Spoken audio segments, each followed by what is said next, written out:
જય હિન્દ, વંદે માતરમ દોસ્તો. તો આજે આપણે ટેટ વનની પરીક્ષા માટે મોસ્ટ આઈએમપી ટેસ્ટ જોવાના છીએ. મિત્રો, ટેટ વનની પરીક્ષા માટે આપણું સ્પેશિયલ મટીરિયલ આવી ચૂક્યું છે, જેની અંદર 2000 કરતાં પણ વધારે મોસ્ટ આઈએમપી એમસીક્યુ આપેલા છે અને આની અંદરથી જ પ્રશ્ન પૂછાવાના છે. ઓકે, ખૂબ જ અનુભવી શિક્ષકો દ્વારા આ મટીરિયલ બનાવવામાં આવ્યું છે, જેની અંદર ગણિત પદ્ધતિશાસ્ત્ર, ગુજરાતી પદ્ધતિશાસ્ત્ર, પર્યાવરણ પદ્ધતિશાસ્ત્ર, બાળ વિકાસ અને શૈક્ષણિક શાસ્ત્ર, શિક્ષણનું કરંટ, ઓકે, આ તમામ મુદ્દાઓ આની અંદર આપેલા છે અભ્યાસક્રમના ટોપિક મુજબ. તો આ પીડીએફને પરચેસ કરવા માટે તમારે આ નંબર ઉપર 63 520 79 240 આ નંબર ઉપર 99 રૂપિયાનું પેમેન્ટ કરીને આ જ નંબર ઉપર તમારે વોટ્સઅપ પર સ્ક્રીનશોટ મોકલવાનો રહેશે. વધારે કોઈ પણ જાણકારી માટે આ હેલ્પલાઇન નંબર ઉપર તમે કોલ કરી શકો છો અથવા મેસેજ પણ કરી શકો છો. ઓકે, આની તમે પ્રિન્ટ પણ કાઢી શકો છો, જવાબો આની સાથે જ હશે. ઓકે, ચાલો મિત્રો, શરૂઆત કરીએ. ક્વેશ્ચન નંબર 1 છે કે નવી રાષ્ટ્રીય શૈક્ષણિક નીતિ અનુસાર 5+3+3+4 માં 4 એટલે શું? ચાલો મિત્રો, તો 4 એટલે મિત્રો સાચો જવાબ આવશે સેકન્ડરી સ્ટેજ. તો ઓપ્શન ડી આનો મિત્રો સાચો જવાબ બનશે. ઓકે, 3 એટલે અહીં વાત કરીએ તો 3 એટલે થશે પ્રિપેટરી સ્ટેજ. ઓકે, 5 એટલે ફાઉન્ડેશન સ્ટેજ, 3 એટલે મિડલ સ્ટેજ થશે. ઓકે, 3 એટલે પ્રિપેટરી સ્ટેજ અને મિડલ સ્ટેજ બંને થાય. અહીંયા સાચો જવાબ આવે છે ઓપ્શન ડી. ચાલો, નેશનલ એજ્યુકેશન પોલિસી 2020નો ડ્રાફ્ટ કેટલી ભાષામાં તૈયાર કરવામાં આવેલ છે? ઓકે, તો કેટલી ભાષા અને કેટલા પેજમાં તૈયાર કરવામાં આવેલ છે આપણે જણાવવાનું છે. તો મિત્રો 22 ભાષા અને 458 પેજમાં આ તૈયાર કરવામાં આવેલ છે. તો જવાબ આવે ઓપ્શન બી. ચાલો, ખાલી જગ્યા વિદ્યાર્થીમાં રસ ઉત્પન્ન કરવાની કલા છે. શું છે કે ભાઈ ખાલી જગ્યા એ વિદ્યાર્થીમાં રસ ઉત્પન્ન કરવાની કલા છે? તો એ છે મિત્રો પ્રેરણા.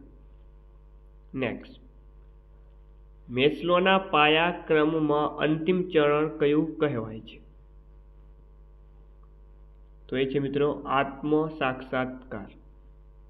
નેક્સ્ટ, પ્રાથમિક શાળાના અભ્યાસક્રમોમાં ધોરણ 1 અને ધોરણ 2 માં પર્યાવરણ શિક્ષણ મુખ્યત્વે કયા વિષય દ્વારા સંકલિત કરવામાં આવે છે? તો જવાબ આવશે ભાષા અને ગણિત. નેક્સ્ટ, ગીર રાષ્ટ્રીય ઉદ્યાનને રાષ્ટ્રીય ઉદ્યાનનો દરજ્જો કયા વર્ષમાં પ્રાપ્ત થયો? ઓકે, ગીર રાષ્ટ્રીય ઉદ્યાન ગુજરાતમાં 4 નેશનલ પાર્ક આવેલા છે, એમાંનું સૌથી જૂનું એવું ગીર રાષ્ટ્રીય ઉદ્યાન, જેને રાષ્ટ્રીય ઉદ્યાનનો દરજ્જો 1975માં આપવામાં આવ્યો હતો, જ્યારે આને અભયારણ્યનો જે દરજ્જો છે તે 1965માં આપવામાં આવ્યો હતો, પરંતુ રાષ્ટ્રીય ઉદ્યાનનો દરજ્જો 1975માં આપવામાં આવ્યો હતો. ચાલો, WWF એટલે કે વર્લ્ડ વાઇડ ફંડ ફોર નેચરનું પ્રતીક કયું છે? તો પર્યાવરણમાંથી આ પ્રશ્ન છે. તો જવાબ આવે મિત્રો આની અંદર જાયન્ટ પાંડા. પૃથ્વી પર પાણીનો મુખ્ય સ્ત્રોત કયો છે? તો એ છે વરસાદ. પાઠ આયોજનનું સૌથી છેલ્લું સોપાન કયું છે? પાઠ આયોજન. અને એનું અંતિમ સોપાન કયું છે? ચાલો મિત્રો, તો એનું અંતિમ પાઠ આયોજન હોય એનું અંતિમ સોપાન હોય છે સ્વાધ્યાય. નેક્સ્ટ, શિક્ષણને સાતત્યપૂર્ણ બનાવવા માટે કયું આયોજન કરવું પડે? તેના માટે મિત્રો આયોજન કરવું પડે એકમ આયોજન.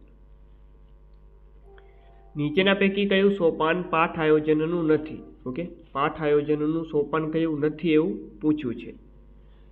ચાલો મિત્રો આની અંદર વાત કરીએ તો વિષયાભિમુખ, સ્વાધ્યાય, મૂલ્યાંકન આ પાઠ આયોજનનું એને કહેવાય સોપાન છે, પરંતુ હેતુ એ પાઠ આયોજનનું સોપાન નથી. નીચેનામાંથી કયું લક્ષણ આદર્શ પ્રશ્નપત્રનું છે? તો પ્રમાણભૂતતા, વિશ્વસનીયતા, માનાંકો આ તમામ જે લક્ષણો છે એક આદર્શ જે પ્રશ્નપત્રના છે. એટલે ફાઇનલ જવાબ આવે ઓપ્શન ડી આપેલ તમામ. નીચેના પૈકી કઈ પદ્ધતિ વર્ષોથી ચાલી આવતી શિક્ષણની જૂની પદ્ધતિ છે? તો એ છે વ્યાખ્યાન પદ્ધતિ. નેક્સ્ટ, વિદ્યાર્થીઓને વર્ગમાં કે વર્ગ બહાર આપવામાં આવતું કાર્ય એ શું છે? તો એ છે સ્વાધ્યાય. નેક્સ્ટ, કઈ પદ્ધતિ સમયપત્રકની મર્યાદાના કારણે અમલી બની શકતી નથી? તો એ છે મિત્રો પ્રોજેક્ટ પદ્ધતિ. ચાલો, વર્ગખંડની શૈક્ષણિક કે બિન શૈક્ષણિક સમસ્યાઓને ઉકેલવામાં કયું સંશોધન ઉપયોગી છે? તો એ છે ક્રિયાત્મક સંશોધન. નેક્સ્ટ, નીચેના પૈકી કઈ પ્રવૃત્તિઓ ગણિત મંડળની છે? ગણિત મંડળની પ્રવૃત્તિઓ નીચેના પૈકી કઈ છે? તો એમાં મિત્રો મુલાકાત, પ્રોજેક્ટ, ગણિત પ્રદર્શન આ તમામ આવે. ઓપ્શન ડી ફાઇનલ જવાબ. ગણિત દ્વારા વ્યક્તિમાં ચોકસાઈનું ગુણ કેળવાય એ ગણિત શિક્ષણનું કયું મૂલ્ય દર્શાવે છે? સાંસ્કૃતિક. નેક્સ્ટ, અંદાજપત્રની રચનામાં ગણિત રહેલ છે. આ વિધાન ગણિતનું કયું મૂલ્ય દર્શાવે છે? ઉપયોગિતા. ચાલો આગળ વાત કરીએ કે ભાઈ કયું મૂળ તત્વ પુસ્તક કોણે લખ્યું છે? ઓકે, આ મૂળ તત્વ નામનું જે પુસ્તક છે તે મિત્રો યુક્લિડ દ્વારા લખવામાં આવ્યું છે. ચાલો, ત્યારબાદનો ક્વેશ્ચન છે કે ભાઈ ટોપ ડાઉન એટલે કે ઉપરથી નીચે શ્રવણ પ્રક્રિયામાં મુખ્ય શું હોય છે?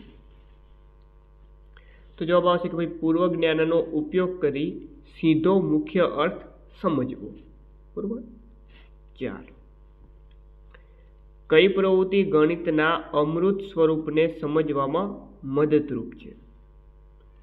મિત્રો એ છે સંખ્યા પ્રણાલીમાં શૂન્યની વિભાવના સમજવી. નેક્સ્ટ, કયું વિધાન ગણિતની સંચિત પ્રકૃતિ દર્શાવે છે? તો એ છે કે ભાઈ ગણિતનો દરેક ખ્યાલ પાછળના ખ્યાલો પર આધારિત છે. ઓપ્શન બી સાચો જવાબ. નેક્સ્ટ, સમુદાય ગણિત કયા મૂલ્યને મજબૂત બનાવે છે? તો જવાબ આવે ઉપયોગિતાનું મૂલ્ય અને સામાજિક મૂલ્ય. ઈવીએસના વિષયવસ્તુની રચના એનસીઆરટી દ્વારા કઈ રીતે કરવામાં આવી છે? તો જવાબ આવશે કે ભાઈ 6 મુખ્ય થીમ્સ. નીચેનામાંથી કઈ પ્રથા શિક્ષણમાં સમાવેશનને પ્રોત્સાહન આપે છે? તો એ છે વિવિધતાઓને સન્માન. ચાલો આગળ વાત કરીએ કે ભાઈ નીચેનામાંથી કયો સુવિધાહીન અને વંચિત સમૂહોના શિક્ષાર્થીઓને સામેલ કરવામાં અવરોધ ઉત્પન્ન કરશે?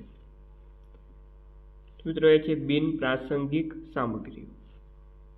ઓકે મિત્રો, આવા જ મોસ્ટ ટાઈમપી પ્રશ્ન આપણે પીડીએફમાં આપેલા છે. એને પરચેસ કરવા માટે તમારે 63 520 79 240 આ નંબર ઉપર તમારે 99 રૂપિયાનું પેમેન્ટ કરીને આ જ નંબર ઉપર સ્ક્રીનશોટ મોકલવાનો રહેશે. ઓકે, વધારે કોઈ પણ પ્રકારની જાણકારી માટે આ હેલ્પલાઇન નંબર ઉપર તમે ગમે ત્યારે કોલ કરી શકો છો. ઓકે, મેસેજ પણ કરી શકો છો. ડેમો કોપી પણ જો જોતી હોય તો આ નંબર ઉપર તમને મળશે. મેસેજ કરી નાખજો. ચાલો, ડિસ્ગ્રાફિયા શું છે? ડિસ્ગ્રાફિયા, ચાલો તો એ છે મિત્રો લેખન કૌશલ્ય સંબંધિત વિકાર. પાઠ્યપુસ્તકની બહાર જઈને ભણાવવું એટલે શું? એટલે કે ભાઈ પાઠ્યપુસ્તકના જ્ઞાનને વિદ્યાર્થીના બહારના જીવન અને અનુભવો સાથે જોડવું. ચાલો, કવિતા શિક્ષણમાં કઈ પદ્ધતિનો ઉપયોગ ન કરવો જોઈએ? તો એ છે વાક્ય પૃથ્થકરણ અને વ્યાકરણ પદ્ધતિ. ચાલો, ત્યારબાદ વાત કરીએ તો સ્કેફોલ્ડિંગ એટલે કે માચડો આધારનો ખ્યાલ કોણે આપ્યો અને તેનો અર્થ શું થાય? ચાલો મિત્રો, તો સ્કેફોલ્ડિંગનો જે મિત્રો ખ્યાલ છે તે આપવામાં આવ્યો હતો વાઇગોસ્કી દ્વારા. ઓકે, અને આનો જે અર્થ શું થાય કે શરૂઆતમાં અપાતી કામચલાઉ મદદ, એને કહેવામાં આવે છે સ્કેફોલ્ડિંગ. ઓપ્શન એ સાચો જવાબ. ચાલો, ભાષા શિક્ષણમાં TBLTનું પૂરું નામ જણાવો. TBLT, તો આનું ફૂલ ફોર્મ મિત્રો થાય છે task based language teaching. Okay, task based language teaching. Option A. Next, રાષ્ટ્રીય શિક્ષણ નીતિ અનુસાર શિક્ષકની ભૂમિકા શું છે? સુગમકાર. નેક્સ્ટ, શ્રુત લેખન ભાષાના કયા કૌશલ્યોને મજબૂત બનાવે છે? તો એ છે શ્રવણ અને લેખન. ખાલી જગ્યાની ગંધ ખૂબ જ ખરાબ હોય તો ભાઈ નીચેનામાં વાત કરીએ બિયારણ ના આવે, કાચા ફળ ના આવે, તમામ ના આવે. શું આવે? જંતુનાશક દવાઓ જે હોય એની, જંતુનાશક. 4 વર્ષીય સંકલિત બીએડની પદવી કયા વર્ષથી અનિવાર્ય થઈ જશે? તો જવાબ આવે 2030થી. કઈ પદ્ધતિમાં શિક્ષક પ્રયોગશાળામાં ઉપકરણોનો ઉપયોગ કરીને ખ્યાલ સમજાવે છે અને વિદ્યાર્થીઓ નિરીક્ષણ કરે? બરોબર, શિક્ષક ઉપકરણોનો ઉપયોગ કરીને ખ્યાલ સમજાવે અને વિદ્યાર્થીઓ નિરીક્ષણ કરે. તો આ કઈ પદ્ધતિ? તો જવાબ આવે છે નિદર્શન પદ્ધતિ. વર્ગખંડમાં વિવિધતાને પહોંચી વળવા શિક્ષકે તેના પર ધ્યાન કેન્દ્રિત કરવું જોઈએ. તો શેના પર ધ્યાન કેન્દ્રિત કરવું જોઈએ ભાઈ? સમાનતા પર. નેક્સ્ટ, શિક્ષકે પોતાના ખાલી જગ્યા શિક્ષણ શાસ્ત્ર વિશે જાણકાર હોવું જોઈએ. ઓકે, તો જવાબ આવશે મિત્રો આની અંદર લવચીક. ચાલો, ઓકે, તો આપણા મટીરિયલની માહિતી અહીં આપેલી છે. ઓકે, મટીરિયલને પ્રાપ્ત કરવા માટે આ નંબર ઉપર તમારે માત્ર 9 રૂપિયાનું પેમેન્ટ કરીને સ્ક્રીનશોટ મોકલવાનો રહેશે. ઓકે, તો ખૂબ જ જેને કહેવાય કે અનુભવી શિક્ષકો દ્વારા ગુજરાતના તમામ એકેડમીઓના મોસ્ટ ટાઈમથી પ્રશ્ન પણ આની અંદર આપેલા છે અને પરીક્ષામાં આમાંથી જ મિત્રો પ્રશ્ન પૂછાવાના છે આ તમામ વિષયોના.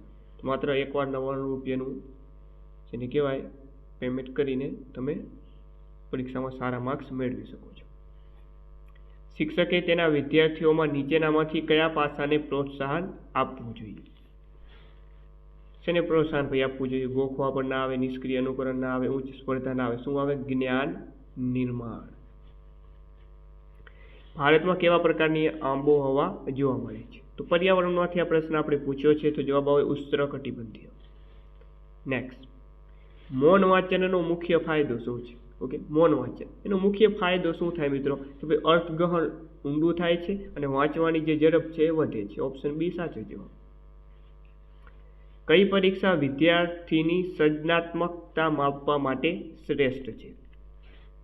તો એ છે મિત્રો નિબંધ લેખન અથવા તો ચિત્ર વર્ણન. ચાલો, શીખવું એ યાંત્રિક પ્રક્રિયા નથી પણ સામાજિક પ્રક્રિયા છે. આ વિચાર કોનો છે? બરોબર છે, તો આ વિચાર છે મિત્રો લેવ વાયગોસ્કીનો. નેક્સ્ટ, સાંભળવું એ કેવું કૌશલ્ય છે? સાંભળવું એ કેવું કૌશલ્ય છે?